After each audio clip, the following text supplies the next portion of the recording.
Today's presentation I have entitled The Future Ready Funeral Homes, How Technology and Innovation Can Address Key Industry Issues. And I do have a few points that will hopefully be interactive so we can kind of hear from those of you in the audience on things that are working or not working, things you've experimented with, etc. As I think we're all trying to be future ready, and it is moving at a very rapid pace. So I want to share some of those examples, some stuff from outside the profession, but I really want to get into the nitty-gritty with some tangible, tactical things that you can do and implement right away. But before we dive into that, I in the last presentation, I had a few just thoughts ruminating and added a few slides kind of last minute. This is a book that I love. This is the second book in the series from Built to Last, or Good to Great. This is Built to Last, Jim Collins. And my team knows I love this book even more than Good to Great. And I think it's very fitting for the subject that we're talking about here today. We're talking about innovation, and I think that that is kind of synonymous with being visionary. But I love these two quotes. This first one says, "Visionary companies make some of their best moves by experimentation, trial and error, opportunism, and quite literally accident. What looks in retrospect like brilliant foresight and pre-planning was often the result of let's just try a lot of stuff and keep what works." So I love that first one, and I'm going to tell a story about that in a second. And then the second one is this: comfort is not the objective in a visionary company. Indeed, visionary companies install powerful mechanisms to create discomfort, to obliterate complacency, and thereby stimulate change and improvement before the external world demands it. So we're at an interesting crossroads, I think. COVID certainly propelled our profession into doing things a little bit differently, but we're now in the world of AI, and we have a lot of change and innovation that's happening on all facets of our life. How many of you love multi-factor authentication that you have to do every single day repeatedly? It makes me feel like I'm so not smart because I can never remember my passwords. And yet the threat is actually very real, and that's why we do need to do it. So we understand the importance, but it's almost moving so fast that our brains can't even keep up with it, and we don't know where we wrote down the last password, right? But the story that I wanted to share was talking about talent specifically. So Alevia, the business that I'm the founder and CEO of, our team is 100% remote. And that actually happened pre-COVID. And here's the story. This was the external world messing things up with us. I decided to take my very first vacation as a young entrepreneur and told my team, hey, when I leave, make sure you just don't burn the office down. And I went down to Lake Powell, which has 0 cell phone reception. So I was literally off the grid. And once I got back into cell phone reception, my partner called me, and it was a Saturday night, and he said that he's on his way down to the office. I'm like, why are you going down to the office? The office was on fire. And it was the floor above us, and something happened with their copy machine, and the whole building had smoke issues. We had to move everyone out. And that was when we started going remote. And then when COVID hit, it just kind of compounded that, and we've been remote ever since. But that was the outside world kind of gave us an opportunity, and we said, hey, let's run with it. And we've been remote ever since. And it wasn't the way I ever dreamed or envisioned my business culture would be, but we're in a remote culture. I actually have 2 employees right over here. That's Abby and Carly. They live here in Texas. I live in Utah. And so I said, hey, you need to come because you're here close. And anytime we can get together in person, we try to. And we just love that. Otherwise, we just see each other on Zoom all the time. But anyways, let's just get into the mindset of being a visionary company, thinking outside the box. Let's hope that fires don't come so that you have to change and pivot. Let's not wait until that external world demands it. Let's innovate, and hopefully we'll give you some ideas on how you can do that.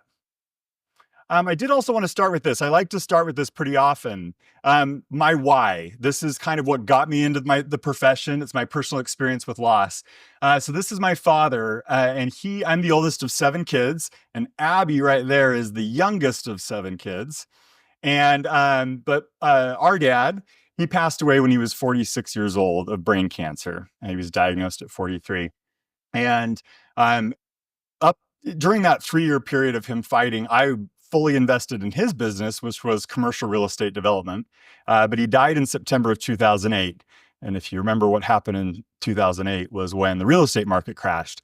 And so I pivoted and I dove into the funeral profession. And so I started, my background was in pre-need. I worked for Precoa and lived in Portland, Oregon. I managed their call center, if any of you are Precoa clients, and ran the appointment setting team there. And that was where I did nothing but listen to the voice of the customer all day, every day for years. And my heart just felt so connected to all of them because I am an aftercare family. And so listening to that voice is just something that is so natural for me. And I think that you'll see that. And I want to try and teach some of the lessons that I've learned from listening to the customers, because there are so many insights on the things that you need to do and how you can pivot to match their needs, if you just do more of that listening. So there's a lot of tools, mechanisms, and innovative things that we can do to make that happen. But I think it's so important to start with why we're in the business. A couple things about just Olivia too.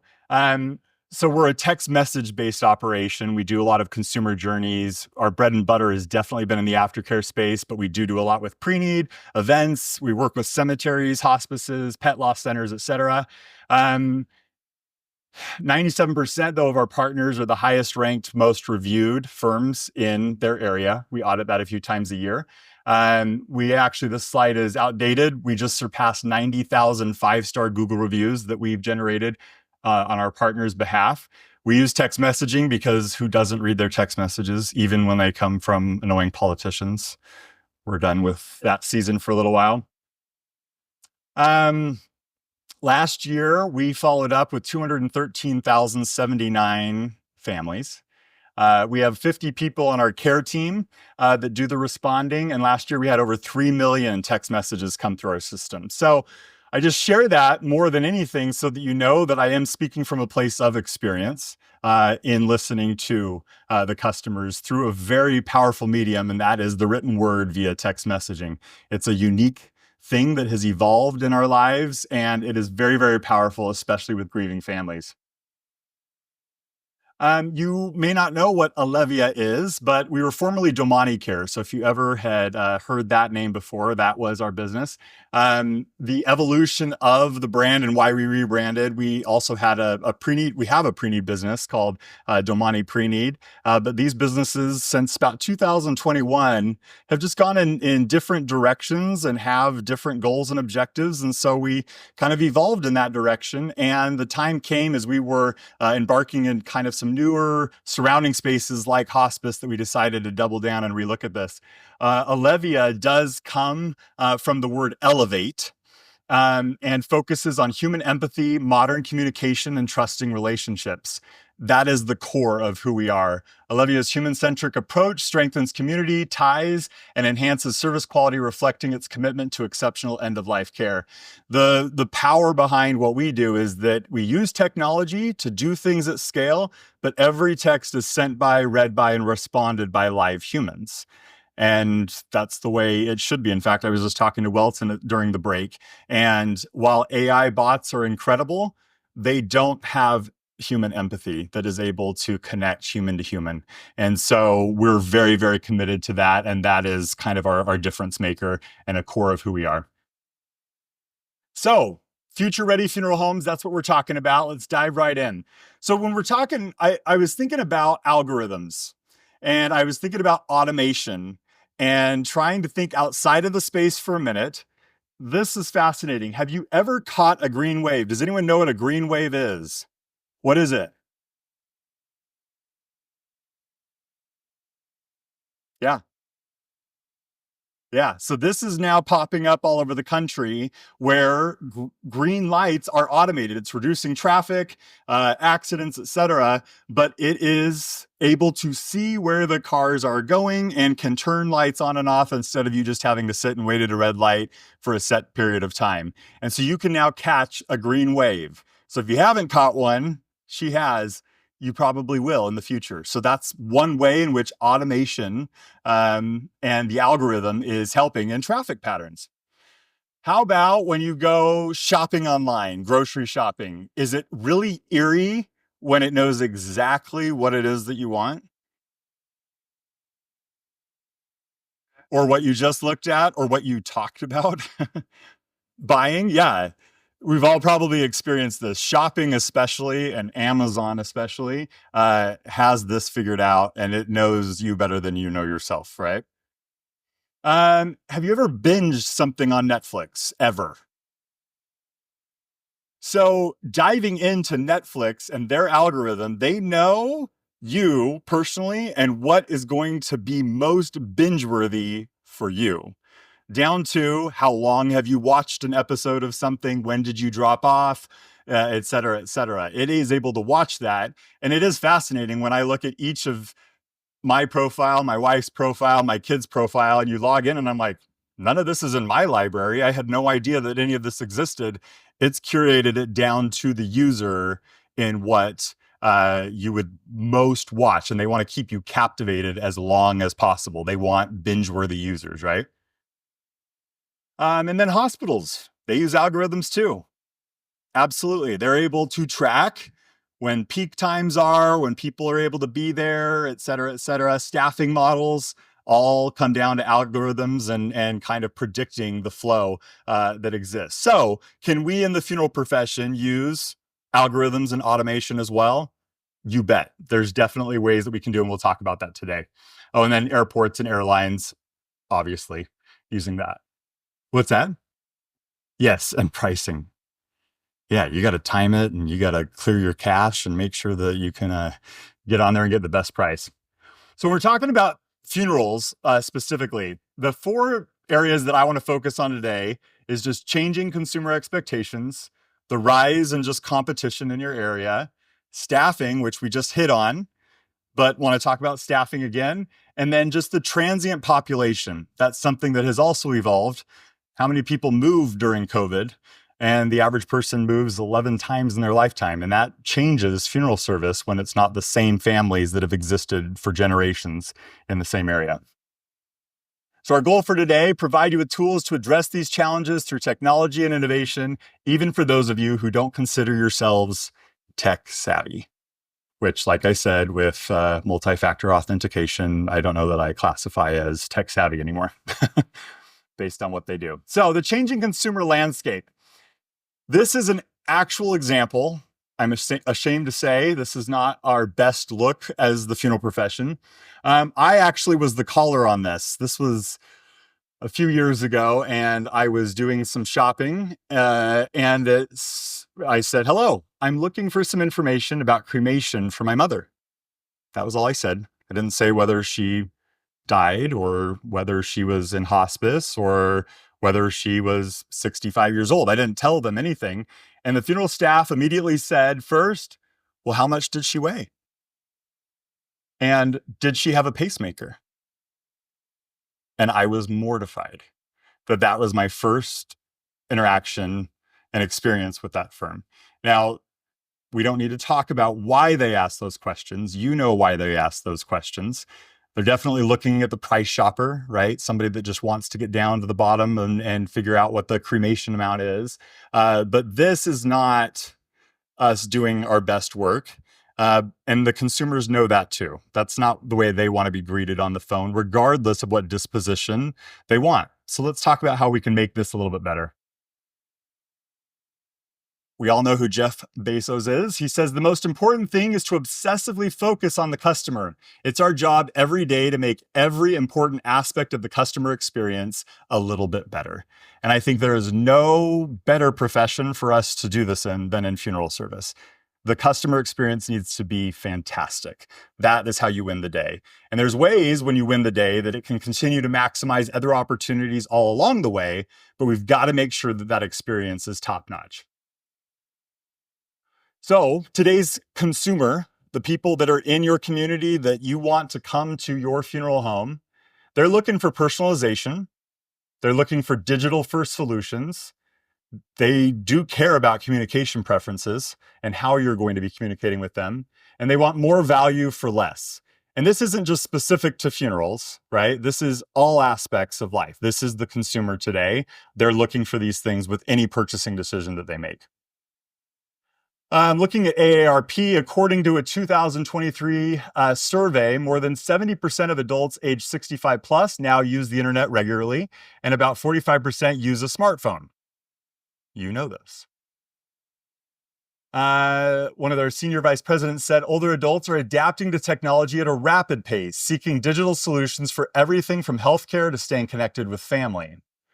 A Deloitte study found that 60% of seniors are interested in more personalized services in healthcare and end-of-life planning, preferring to have options tailored to their unique values and beliefs. Older consumers increasingly value brands and businesses that provide personalized experiences. They want to feel understood and have their unique life stories and preferences respected. The Pew Research in 2022 said that nearly 40% of adults age 65 plus have used online tools for planning or managing finances, medical care, or end-of-life arrangements. I thought that's pretty high. 40% have used that for planning. Older adults are embracing digital planning tools as they seek more control and transparency over their end-of-life arrangements. Bright Local said that more than 50% of consumers age 65 plus trust online reviews as much as personal recommendations. That has also changed. COVID kind of changed the game on that when we were all looking for toilet paper on Amazon. Digital reviews and online reputations are increasingly influencing decision-making among seniors just as they do for younger generations. And this was a report from the Funeral and Memorial Information Council found that over 30% of adults age 65 plus are interested in green or alternative funeral options, such as eco-friendly burials or cremation. And I believe we have another speaker that's going to be addressing that in another session. And the demand for non-traditional eco-conscious end-of-life options is growing even among older adults who are traditionally thought to prefer conventional services. So this is changing, right? Their communication preferences are changing, their disposition preferences are changing, how they're finding their death care provider is changing. A lot of change is happening. Are we feeling uncomfortable? Well, according to Built to Last, we're supposed to, right? It's actually a good thing. So get uncomfortable with it, but we can't just let those external forces take over. We've got to take control back, and we got to start experimenting with these tools to be able to get the insights needed to evolve and progress our businesses in the years to come.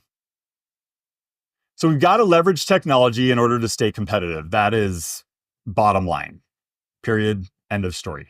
It just has to happen now. Gone are the days where it can just be that we gave great service and they told their friends and neighbors.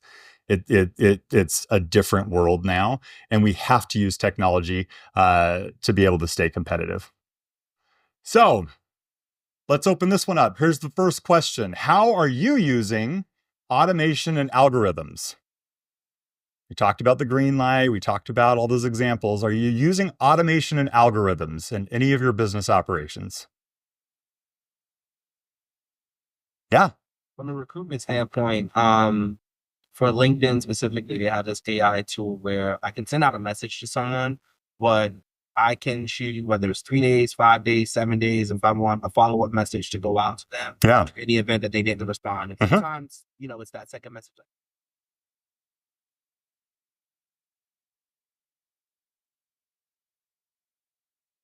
Awesome. Yeah. So LinkedIn has a built-in automation tool that's able to help you so that you can kind of set it and forget it, but you're intentionally doing it, right? You're thinking about it beforehand, but they're making it easy so that you can keep moving forward with your business. Awesome. You didn't have to write yourself a sticky note and then find it and then send the email. Love it. Yeah. Cool.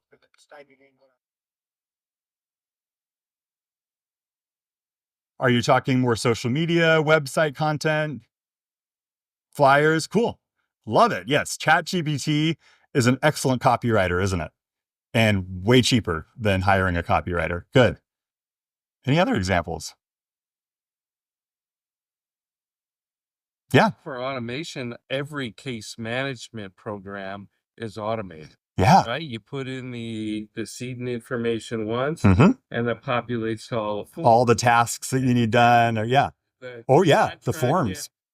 filled out, Hmm. maybe not itemized, but the basic stuff gets done.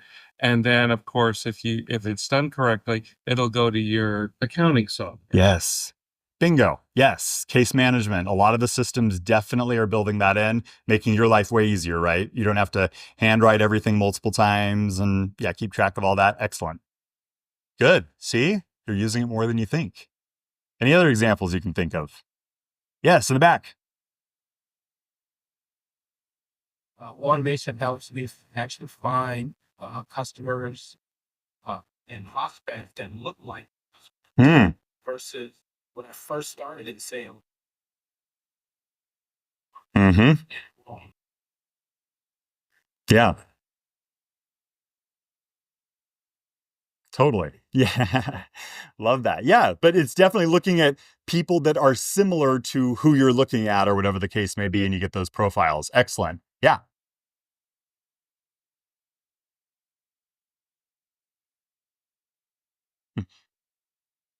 Yeah. Definitely. I mean, having partners like that that help do a lot of that work for you is so much more efficient than, to your point, if we printed out a flyer and we go door to door to door, you can get really targeted and segmented with exactly what you're looking at. Sure, there's definitely some technology components there. Good. All right. Your wheels are now turning. There's probably even more than what you're saying, and we'll give some more ideas of how we can use this and how we can use this even more within our business operations. Some very basic ones. This was in case nobody answered, and some of you did, so you're great. But just routine tasks. There's a lot of automation tools that are out there with just some basic routine tasks.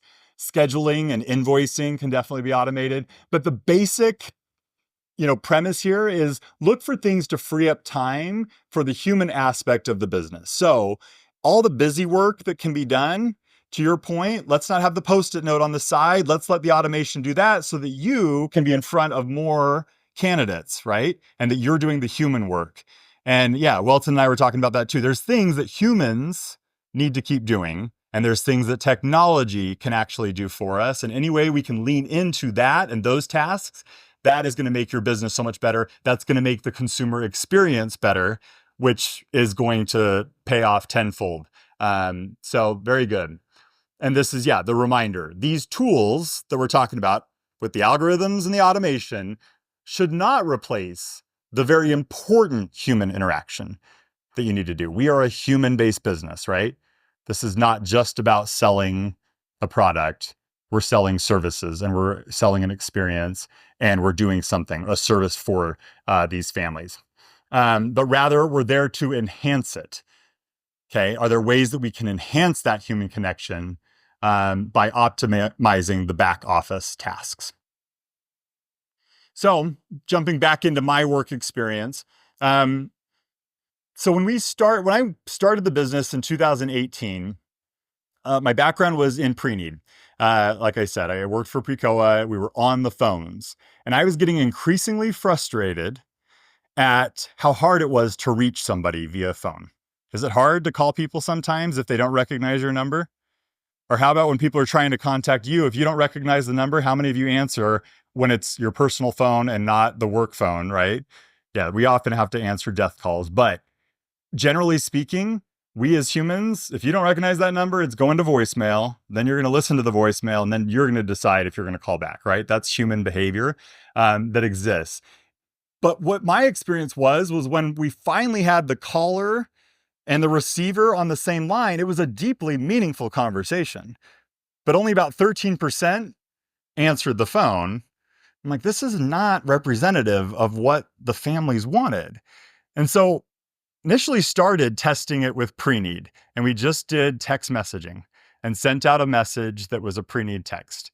And the responses that came in were way better than the phone. And I decided I wanted to work with aftercare first because I believe that that's a very important lead source. When you look at, Greg will probably talk about the pre-need motivators, but the number one pre-need motivator is a recent loss. And so we sent aftercare messages And it was then that we saw over a 50% response rate, which was light years better than anything that phone or email or direct mail was able to do. And we knew that there was something really special with the power of a text message. And so our initial kind of model was this. We built a journey. This was all that was a journey that an aftercare family would go on. So this first one we would send about 2 to 3 weeks after the service. We listened to our other customer, which was funeral homeowners. They were having a struggle with getting reviews, and we said, well, hey, we can help with that. And so that's where the review came in. We listened, and about on that first message, 35% or so asked for grief resources. I'd go to the funeral home and say, well, what do you have? And they'd say, well, we have some pamphlets. And I'm like, we've got to do better than pamphlets. And so then we decided, okay, we'll create a grief support platform there, listening to the voice of that customer. And then we do some great events like the decedent's birthday, the holidays. December last year, we did over 600,000 messages just in December alone. And then this is my favorite message of all. It's on the 1-year anniversary. And the reason why it's so powerful to me is because the number of times the family says, thank you so much. You're the only person that remembered.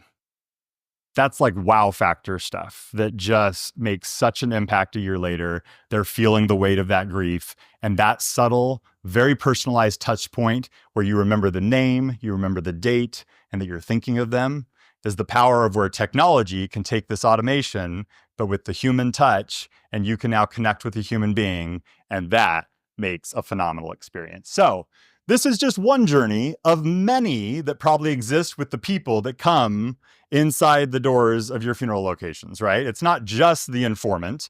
You have people that came to the visitation. You have people that came to the actual funeral. There are a lot of people that you can have connections with, and each of them might have a little different journey. And that's where automation and algorithms can also help to say, what is the best journey and experience for these individuals? And how can I carefully craft and curate that with power of humanness to have a really impactful and meaningful experience? We've also evolved this, and this we now have 7 touch points. This edition here is estate settlement.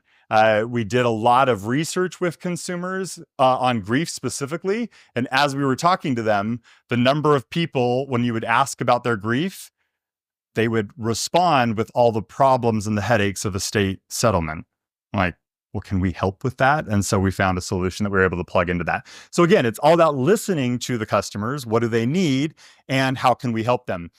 We did do a presentation too to one of our largest clients. They are very invested in doing grief events with us. And we do, Carly manages that account, and they do virtual events for all their locations. And we have a For Grief Speakers Bureau. And we're able to get these nationally recognized speakers to come and speak to all of these different locations in a Zoom format. And then they do chats, et cetera. But we do surveys afterwards about the experience. So we came to find out through one of the survey questions that 65% of the people, when asked, felt that it was the responsibility of the funeral home to give grief support. They didn't say that it was a grief center or a grief group or a therapist. It was the funeral home's responsibility. And that was really kind of eye-opening for our partners, because prior to this, they weren't doing anything at all. And they're like, oh, well, I'm glad that we're actually fulfilling the need that they think that we're supposed to be doing, and that we now have a solution. They wouldn't know that unless they asked the question and then they listen. Fortunately, they now have a solution that's there. But if you're not listening to the voice of that customer, how are you going to give them the things that they think that they need? Does that make sense? We gotta figure that out and then solve for it in the best way that we possibly can. Yeah. So when you're sending out a text, Yeah. don't you have the same problem as a spam call? No. If it's a number that nobody recognizes, how are they even going to read text? Well, Sydney, you're in luck. I have the text message right here. So this is the approach. Now you tell me if this was addressed to you, okay, and it said, hi, Sydney, and you saw that on your message. This is Elizabeth with, and what funeral home are you with? With Waldman Funeral Home. And then who's maybe the funeral director that you would know there? Okay, you. So maybe you're Sydney down there, but if it was somebody that had worked with you, and then it says, Sydney asked me to reach out and let you know we were thinking about you and wanted to see how you were doing. We know how challenging these first weeks and months can be. Please let us know if there's anything we can do for you. That's text. Yes. I want to know the phone number. Yeah. I get hundreds of text messages a day. Mm-hmm. How am I going? And I don't know any of those numbers. Do you see the text, the copy of the text, or you just see a blank number? Most of the time, it's just a blank number. Okay. The majority of people still, all the research says 98% do open their texts when those come in. I know for me, I have an Apple Watch, and when it comes, I see a number that I don't recognize, but I look at the first line or two of that text to see if I need to pay attention or not. And if I don't, I'm like, no big deal. But if I look at it and they're addressing me, and it's the funeral home and then Sydney's name popped up, then all of a sudden I'm in. Boom, let's read it. And then you're engaged with it. So that's where the personalization is important, so that it doesn't just seem overly spammy, right? You're calling them by their name, you're spelling it correctly, you're making sure that you're doing that right. You're tying into the funeral director that they're using, the location that they're at. Those are all recognizable cues that this isn't spam. This is a personal message that they need to respond to, right? So there is a difference there, and that is why it is curated the way that it is, and that it's not just a generic message that goes across all those audiences. So when you're looking at this is where automation is used. Am I manually typing every one of these messages? No. I have a template, and it's able to plug in based on the contact record that's in the case management system.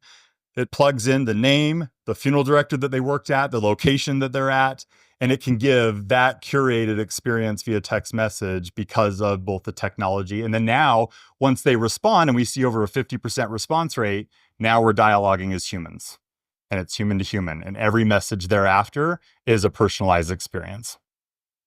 So keep going past this. Here's just some more examples. You're going to have access to all these slides afterwards.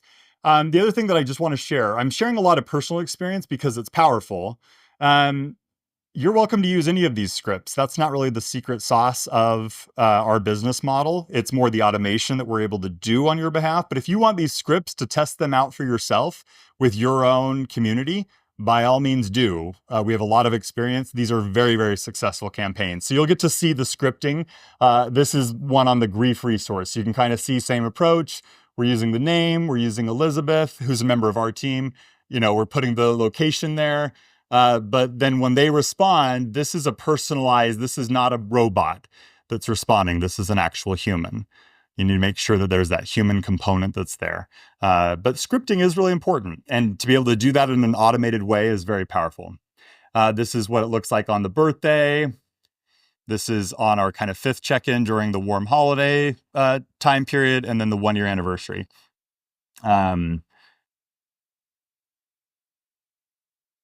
then this was kind of the approach that we did at the beginning of 2018 when we started, and this was our direct pre-need text. So you'll have drafts of all these that you can use, and then hopefully, whether you were to use us or somebody else or do it yourself, it will yield great results and will be a phenomenal experience for your families. And then this was, an experience on a check-in. So now that we've kind of gone through those examples, when applying automation and algorithms with any tools, and some of you, we're going to talk about ChatGPT in just a second. When you're doing it, I love the concept of milk before meat. What do I mean with that? It's like anything. You got to start simple. Your body can't quite digest the meat yet, so you start with milk, but then eventually you're going to be eating steak.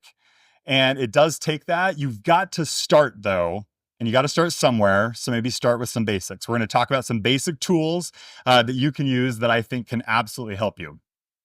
So you mentioned ChatGPT. How many of you are using ChatGPT within your business?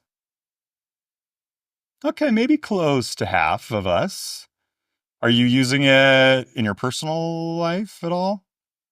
Okay, your homework assignment is to use ChatGPT, okay? It's not going away, and it can change your life. It is so, so powerful. it's like one of my best friends. Like I use it every single day in so many different facets. But I want to show you one example, not really related to this business exactly, but just to get your wheels spinning on how to use it. I think that that's the biggest intimidation factor that people have with AI tools is they just don't even know where to start. Google, when that came out, was a little easier. You just kind of like asked a question and it curated things. This is different than that, but even more powerful and personalized to you. And the more you use it, the more personalized it will get to you and your business and who you are as an individual. This was my first probably aha moment experience that I had with ChatGPT. What I did is I asked it to tell me the various frameworks that people use to make decisions. I was just struggling with a more complicated decision that I needed to make, and I didn't know what decision I needed to make. And I was just kind of at a freeze spot. I didn't know where to go from there. And sure, I could have talked to a lot of different people, but it was late at night. And I'm like, all right, we're going to try this thing out. So I asked that. It then told me a few different framework models and kind of educated me on what those models were. Then I described the decision that I was trying to make and asked it which framework was most appropriate for the situation. It responded with its recommendation. And then I asked if it could walk me through applying the framework to my decision. And so then together, ChatGPT and we went down a journey together for a good solid hour of question and answer. It would give me some results. I'd ask more specific questions about it. If I disagreed with the answer, I would challenge it a little bit and say, but I'm kind of worried about this. And it would then by the end of the entire exercise, it would give me my recommendation. Based on that whole experience, I would recommend you go with this decision. Now, ultimately, it's your decision to make, but it was a phenomenal experience to go through in the framework that it had outlined and get that granular with me as if I was just talking and chatting to an actual person. And yet it was an AI bot that we were able to do that with. So maybe play around with something like that. Again, you'll have this prompt and you can do it. If you have a decision that you're just laboring over whether you should make, here's the steps and just follow that. You'll have a fun journey and it will open up your eyes into how you can use this tool in so many different facets of your life, but definitely within your business as well. So that is your homework with ChatGPT. We kind of talked about this, so we don't need to do that again. Solving for staffing challenges. So we just talked about staffing. And it's a problem, isn't it? And it's not just in the funeral profession, but definitely within the profession, there are challenges. There's definitely generational challenges. I know that when you talk about Gen Z and baby boomers, they function very differently in a work environment, don't they? Right? And it's understanding what those different generations are doing. But I believe that algorithms and automation tools can actually help both generations, and they can help staffing. Sometimes you may not need to hire as many people as you think that you do because you can have automation do some of the work for you. And it can help open up capacity so that your A players can do even more of their A player work, because we have tools that are working in the background. So that's one way that can help as well. So what are some of the staffing problems? Definitely rising costs all the way across the board. We have scarcity of skilled staff, retention of good talent, and generational gaps, just to name a few. Those are definite challenges that exist in the world today. What things can you outsource? And that would always be your question as you're going through staffing problems a little bit. And that's where I would brainstorm, me personally, on, okay, what tools could I use? Maybe that I wouldn't need an actual person to do for me. So here's just my quick list of tools that could help make your business more efficient. There are definitely tools out there for administrative tasks, after hours calling, appointment setting, marketing, aftercare nurture campaigns, grief support, estate settlement, and just other technology needs, to name a few. You're already doing a lot of these things within your business, but you need actual humans to do all of those. We can use tools to help make their time more efficient, and that can help as well. So, modernizing our client interactions.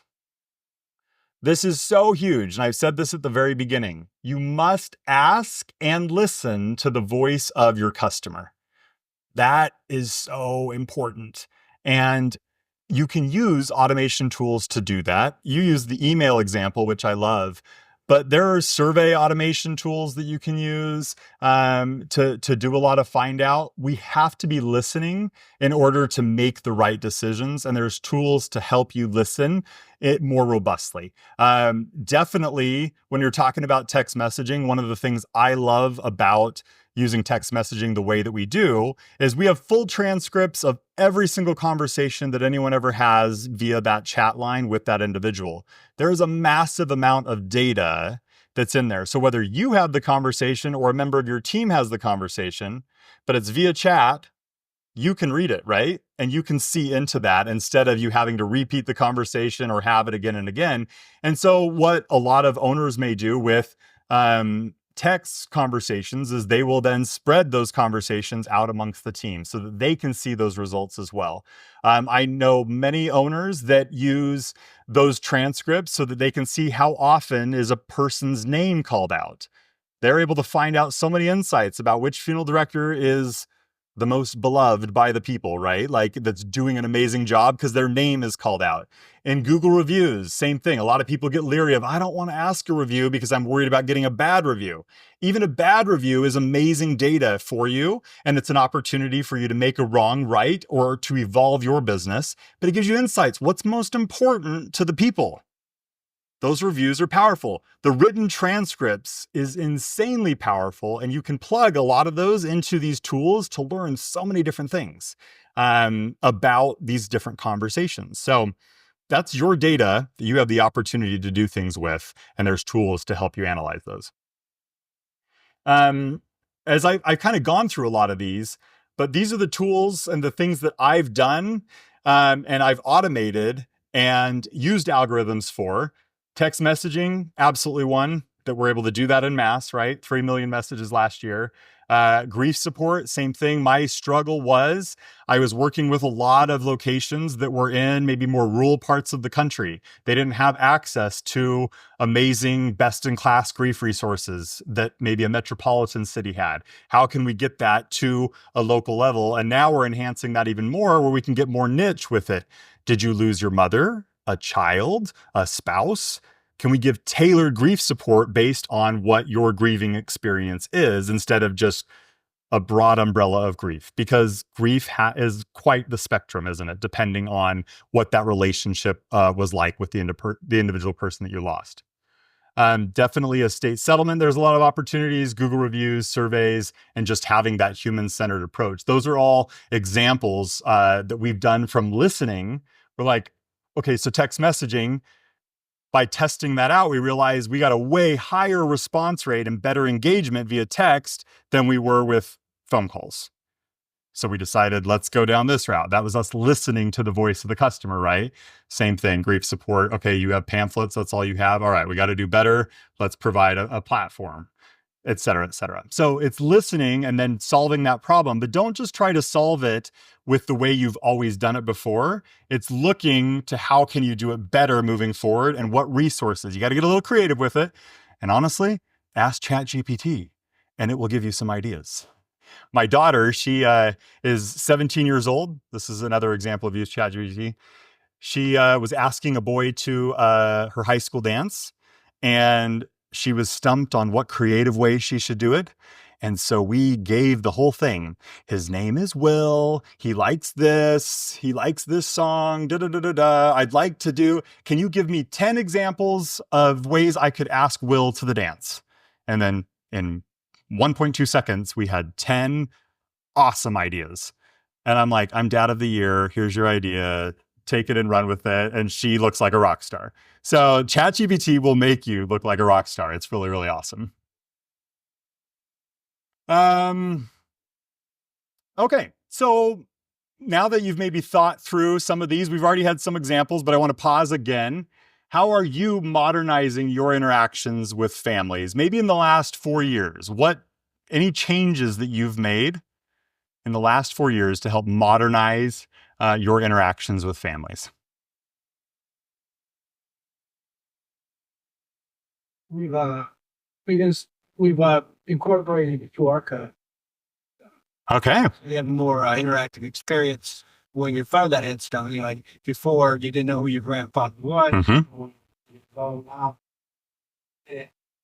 Totally.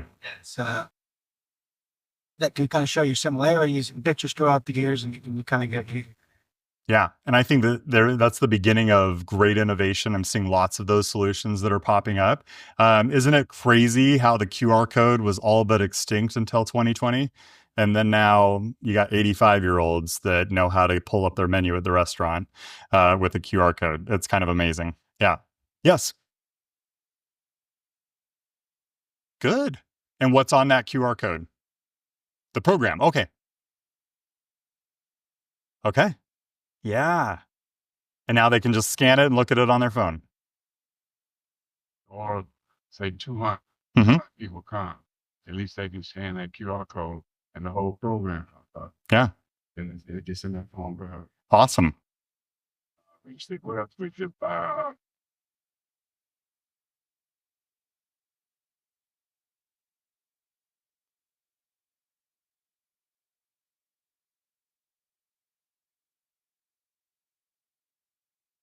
We have last year. You have what? What's that? Oh, live stream. Got it. Yeah. Yes. Give it to the family. Mm-hmm. No charge. Awesome. Which is really good because how they get there, you go to our website, click on that person's name, Mm-hmm. and then the lead comes up. Mhm. And they can watch that serve at home, Yeah. on their phone, from wherever they are. Yeah. Awesome. Yeah. We didn't have that when my dad passed away in 2008. And it's one of the things I wish that I had. But if I had a live stream recording of that, how cool would that be? Yeah. And you have the ability now, again, we talked about it's a transient world. People live all over the place. They live in different countries. If a pandemic exists, you still can reach the people through the power of that technology, providing a great experience for them. That's wonderful. Good. Any other examples? Yes. Mm-hmm. Mail and whatnot, or scan, even worse. We send in the link, drag and drop, it goes single to their slideshow. Great. Perfect. Yes. That is way better than, hey, can you go to the CVS pharmacy, print out all of the photos, make sure that they're the right size, right? Yeah, you're using automation to be able to help with a lot of that in technology. Good. Any other examples? These are good ideas. No? The other thing I would also encourage you to do is this is something to talk about with the team on a regular basis. So in your staff meetings, et cetera, regardless of what level you are in the organization, I think it's important to talk about, okay, what tools are out there? What innovative idea? It's just getting started. Just make it a habit of getting everyone thinking in this way, because a year from now, we could be talking about totally different solutions and technologies that are there. And if we're not actively addressing it, we're going to be behind. Okay. So you got to get everyone forward thinking as it relates to that. I'm just going to put a pause on this for a brief second. If anyone wants to take a picture of this, or you can have the slides afterwards, but this will give you transcripts of all of the text messages that we use. So if you want to test those with any of your families, you can. We won't be spamming you and responding back. This is just purely for demo purposes. So if you want to take a picture of that, you can see a series of just our approach and the way we do it. Whoops, I forgot to delete those because I put those at the beginning.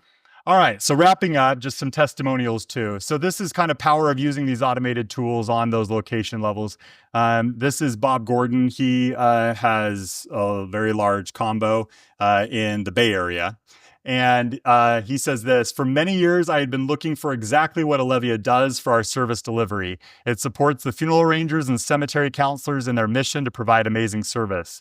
Alevia is not an extra thing. It makes what we do better. And this testimonial, again, yes, it's very powerful for the business model that we have. But I think that this testimonial could be used for a lot of these technology tools in what he's saying. The point is that using great automation and algorithms, et cetera, is going to make what you do better. And that's the mindset you need to have. It's not there to replace you. It's help to make you do your work better. Okay. Keep that in your mind. And I want that to be a final thought for you. This one also said, I'm a faithful customer and my families I serve absolutely love Olivia. It is one of the very best decisions I've made as a funeral home owner. You cannot afford not to use them. We have been with them for 3 years. And when we started, we had less than 10 Google reviews. We now have 105 5-star reviews on Google. So again, this was a pain point for his team. He tried motivating them to ask for reviews because he knew that how important reviews were. We're able to do it for him. He doesn't have to even think about it. It just happens behind the scenes. No one on his team has to take care of that problem. He can do it himself because he made this decision. So technology has the ability to do that. And like I said, the important thing is just to start. Any ideas that came up today, just start with one of them. I honestly think if I were you, it's ChatGPT is where I would probably go first. Just get comfortable with it. It will open and expand your mind on ways that you can bring innovation and technology into your business operation. All right, that is the end of my presentation. Any questions? Yeah. When you're talking about working with funeral homes, helping with their Google reviews and everything, do you specifically work with funeral homes or do you also work with independent contractors? Yeah, I mean, we can. The beauty of what we've built now is that it's a solid foundation. We most often do a lot of aftercare campaigns because that was where we originated, but we could definitely talk. We do a lot of other clientele as well. Yeah.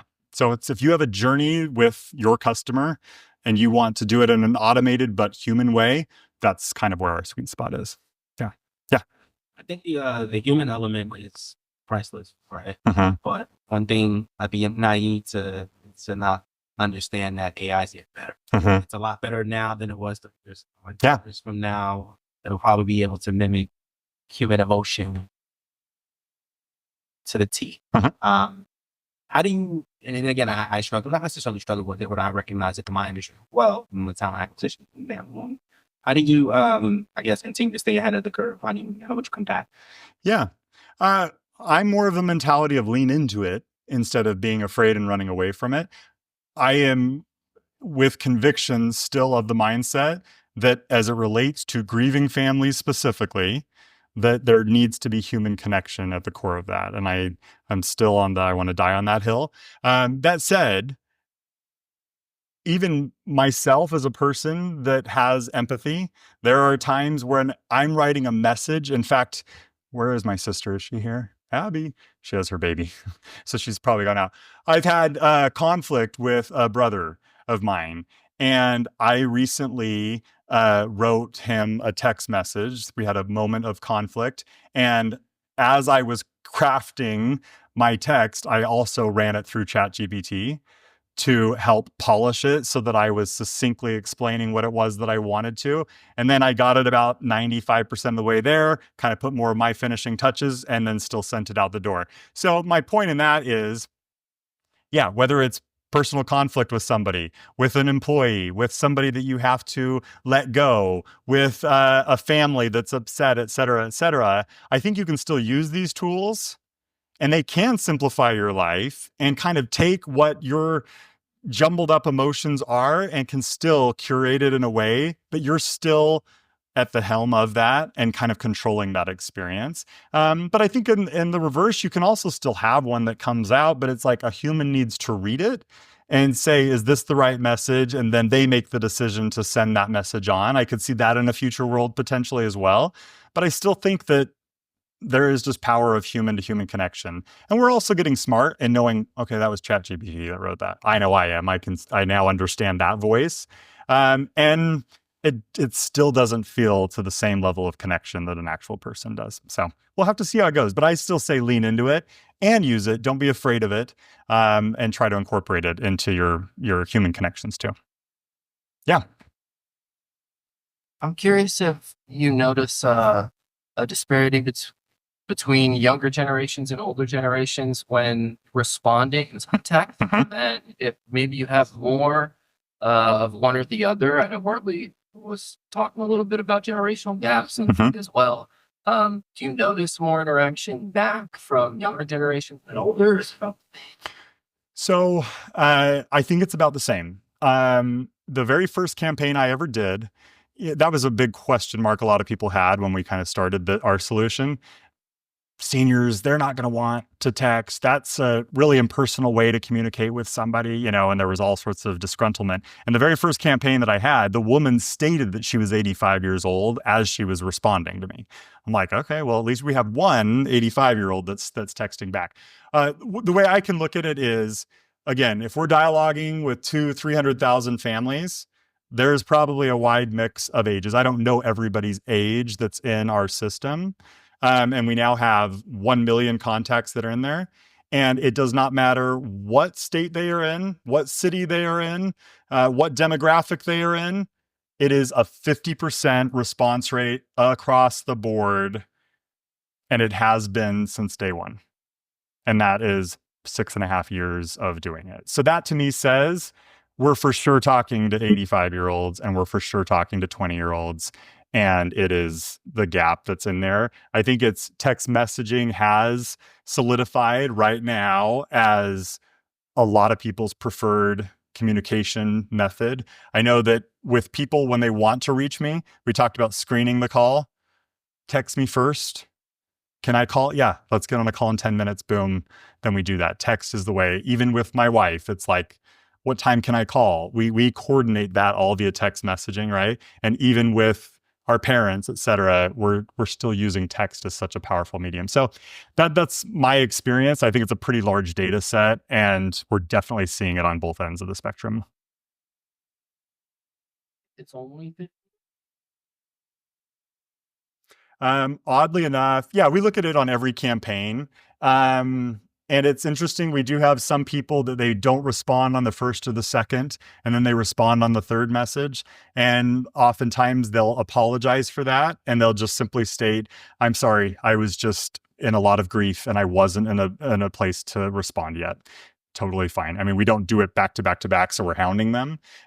So that's very natural that's there. Oddly enough, our highest performing campaign now is our estate settlement one.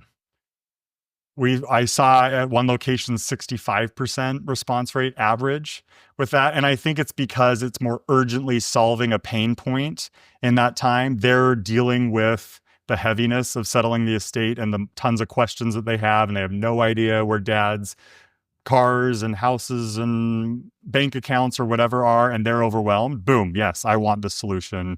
And then they're able to do that. So I think that there's something with that too, the urgency. You'll also notice if you go back and look at that first text message, there is not a question mark in that text. There's no reason for you to respond, and yet 50% do, is also a real powerful cue to me of the medium that's there. Yeah.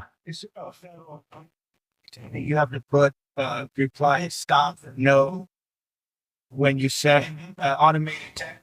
Yeah, so it depends on the person and how you acquired that contact information. If you're just sending it to random numbers that you got and they're not your clientele, and you're just sending text messages, that would be in violation of the Consumer Protection Acts. They have those in different states. The most stringent is the state of California, but we've worked with every player in this space and done many, many, many legal teams that look at it. This approach is still definitely within the Consumer Protection Act, especially in the aftercare space, where they are a client of yours. The message is coming from you and your organization. It's like an outsourced type approach that's there. So there's different ways and strategies too that you can use SMS that's there. Some organizations do still decide to do it, even though they don't need to. And it impacts about 5% difference. So instead of 50%, you're seeing about a 45% on the, please reply with stop type message that's there. And the other thing, it's a really good point. I do think the future, because we're all tired of getting political text messages, and other spammy type messages that are there. A best practice for sure is in your paperwork when you're getting a client that comes is to have authorization from them in writing, that is a best practice that I do encourage most people to do from the time that they sign on moving forward. And I just think everyone needs to adopt that across the board. It'll just protect you in the future so that you have that ability. But yeah, generally speaking, this is not in violation. Would it take the teeth out of it, or has you compassionate element out of it if you had to put that, because now the cat's out of that? No, that not necessarily, because even if you're sending it, but you didn't, you know what I mean? Like if it's a complete cold text and the person doesn't have a relationship, that's where you have to have that language. Even you as a human person, if you're doing a marketing sales campaign to somebody, then you would put that verbiage that's in there. So it doesn't necessarily, and that's why I say you're still seeing about a 45% response rate. Then from that time moving forward, they've now opted in and responded back to you. That's their authorization. And that's also just a gimmick that a ton of marketers are also doing. I don't know if you get the random texts that I do that are like, hey, how are you? They're fishing to try and get you to engage with them so that you now have they have their authorization. So there's gimmicks that are out there that you got to watch out for. So yeah, we got to stay on the forefront of that and make sure with SMS that we don't kill it like politicians and others are doing. You know, we got to be careful of that. But I think if you're human-centered at the core of how the approach is, there's a lot of strategies that you can still implement and use automation to be able to do it in a really impactful way. That's a great question, something you got to be mindful of. Yes? So you mentioned in your touch readings timeline that you discover the significance and the stake and needs, settlement needs. Have you done an assessment as to what the customer interest is beyond the 1-year anniversary? Have you found that individuals are still seeking just sort of natural grief counsel during that time, and maybe tracking that? That's a great question. I'm just going to repeat the question so everyone asks or can hear. What she's asking is, the insight that we got from estate planning was listening to the voice of the customer, and that's why we have now implemented that campaign, realizing there was a significant amount of people that needed that resource. After the 1-year mark, her question was, have you noticed that people want continued support and resources, maybe in grief support, et cetera, beyond the 1-year mark? And I would definitely say yes. That final message is so powerful on the 1-year mark. And I would definitely, you absolutely can keep going, and especially on the grief support. I think we find that a lot of people, year 2 is harder than year 1 as it relates to grief specifically. We have a number of partners that will maybe reduce, instead of doing 6 messages every year, then in year 2, they may want to just do the holiday message or the anniversary message, et cetera. So you can do that and say, all right, what's the continued touch points that we can do in year 2 and year 3. So definitely you don't have to stick to that campaign. You can adjust however you would like to. And I would encourage you, you're thinking on the right track of how else can I stay in touch with these people? It's really good. Yeah. So if we were to hire you, and I really like the idea of the anniversary message and the aftercare. Yeah. Are you able to go back through our data for the last year and suck up all the right dates so that you can pick up the messages from they need to be as today's date? Yeah, generally, so what we do, and we do this at all the Kates-Boylston events, but we'll do a 60-day free trial for anyone that wants to. And during that period, we'll do what we call a catch-up campaign. And so you would talk to a person like Carly on our team, and we would be able to assess, all right, how far back do you want to go? There's great time, right? The holidays is awesome. We even have people that do it at the new year. It's a great just first message that you can send out to keep that relationship going. And then that way you're getting a whole ton of data all at one point to really assess, is this the right program for me? Yes or no? Are these messages working or not? It's a great way to do that. So yeah, generally speaking, we can go back and we kind of discuss that through the onboarding. Yeah. Yep. Any other questions? Okay. Well, thank you, everybody. It's been great talking with all of you.